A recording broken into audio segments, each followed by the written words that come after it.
चलिए मानव इतिहास के एक ऐसे पंदे को पलटते हैं जो बहुत अंधेरा और खतरनाक है।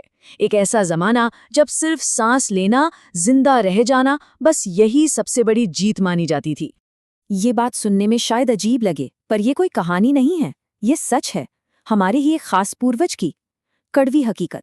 इस पूरे रहस्य की कहानी शुरू होती है 1960 में तंजानिया से, जब जोनाथन लीकी और उनके माता पिता को जमीन के नीचे कुछ ऐसा मिला जो असाधारण था। जब इन हड्डियों को जोड़ा गया तो एक बड़ी अजीब पहेली सामने आई। देखिए, उंगलियों की बनावट तो इंसानों जैसी थी, मतलब ये औजार बना सकते थे, पर उन्हीं हड्डियों से ये भी पता चला कि इस जीव की मौत सिर्फ 11 से 12 साल की उम्र में हो गई। तो सवाल ये था, एक औजार बनाने वाला प्राणी इतनी कम उम्र में कैसे मर सकता है? अगले कुछ सालों में होमो हैबिलिस के और भी कंकाल मिले, और हर बार कहानी वही थी, कम उम्र में मौत। मतलब ये कोई एक घटना नहीं थी, ये तो एक पैटर्न था। रहस्य और गहराता गया, और इसी ने एक बहुत बड़ी वैज्ञानिक जांच को जन्म दिया। इस गुत्थी को सुलझाने के लिए एक palaeoanthropologist Laura Monica Martinez ने 20 इंटू होमो हैबिलिस के 116 दांतों की जांच की। उन्होंने किया क्या? उन्होंने दांतों पर पड़े छोटे छोटे खरोंचों और इनेमल के घिसाव को मापा। सोचिए, ये काम किसी जासूस के काम जैसा था। बस फर्क इतना था कि सबूत लाखों साल पुराने थे और इनसे मौत का राज खोलना था। तो क्या उनका दिमाग छोटा था? इसका जवाब हाँ भी है और नहीं भी। जैसा कि इस स्लाइड पर देख रहा है, उनका दिमाग एक चिंपैंजी से तो बड़ा था, लेकिन हम आधुनिक इंसानों के दिमाग के आकार का लगभग आधा ही था। इसका सीधा मतलब ये था कि उनके दिमाग को पोषण तो बहुत ज़्यादा चाहिए था, पर वो इतना विकसित नहीं था कि शिकार की कोई जटिल योजना बना सके।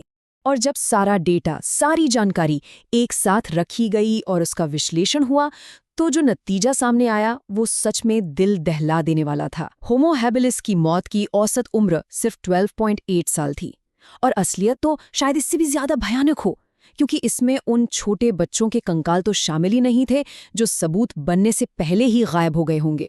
तो आखिर वो इतनी जल्दी मर क्यों रहे थे? इस सवाल का जवाब जानने के लिए हमें समय में थोड़ा और पीछे जाना होगा, ये समझने के लिए कि उनकी दुनिया, उनका घर आखिर कैसे उनके लिए ही एक जाल बन गया था। लाखों सालों तक हमारे पूर्वज घने जंगलों की सुरक्षा में रहते आए थे। वो उनका घर था, उनका किला था।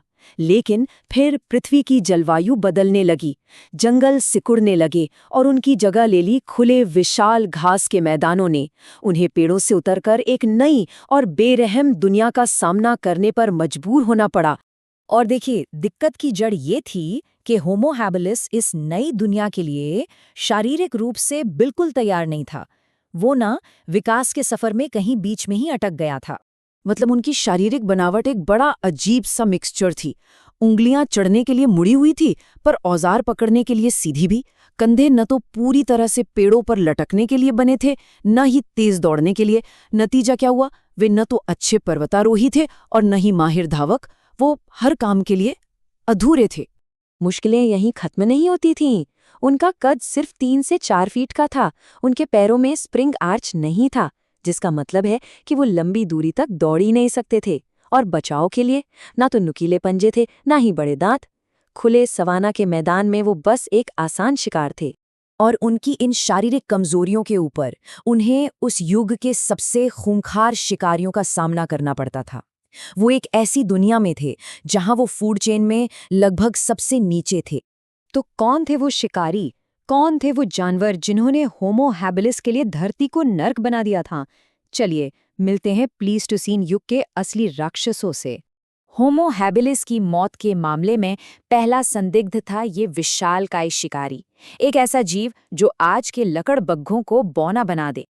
देखिए, ये आज के लकड़बग्घे नहीं थे, ये राक्षस थे जो झुंड में शिकार करते थे। इनके जबड़े इतने ताकतवर थे कि मैमथ की हड्डियों तक को तोड़ सकते थे।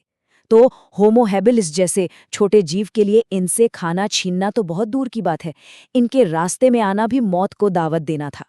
लेकिन खतरा सिर्फ जमीन पर ही नहीं था, पेड़ों की छांव में भी एक और डरावना शिकारी घात लगाकर बैठा रहता था। ये जानवर प्राइमेट्स यानी बंदरों और हमारे जैसे जीवों का शिकार करने में माहिर था, और सबसे डरावनी बात, ये पेड़ों पर चढ़ सकता था। इसके खंजर जैसे दांत सीधे खोपड़ी को तोड़ने के लिए ही बने थे। इसका मतलब पेड़ों पर चढ़कर भी कोई सुरक्षा नहीं थी। और अब मिलिए उस प्राचीन सवाना के सबसे बड़े, सबसे खतरनाक शिकारी से, सभी राक्षसों के राजा से। ये 500 किलो का एक विशालकाय शेर था, यानी आज के शेर से दुगना बड़ा। ये बड़े और अनुशासित झुंड में शिकार करते थे और इनकी रफ्तार होमो हैबिलिस से 3 गुना ज्यादा थी। इनसे बचना लगभग नामुमकिन था। लेकिन जिंदा रहने के लिए यही क्रूर संघर्ष, यही रोज-रोज का डर, इसी ने एक नाटकीय विकासवादी बदलाव को जन्म दिया।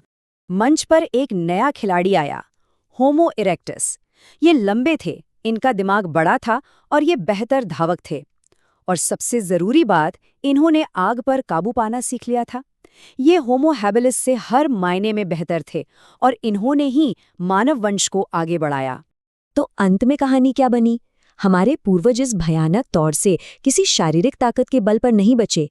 वो बचे अपनी बुद्धि, अपने सहयोग और औजार बनाने की उस शुरुआती कला के दम पर। असल में यही वो पहली चिंगारी थी जिसने इंसानियत को जन्म दिया। उनकी कहानी ना हमारे लिए एक बहुत बड़ा सवाल छोड़ जाती है। उन्होंने अपनी सूझबूझ और हिम्मत से उन भयानक राक्षसों का सामना किया।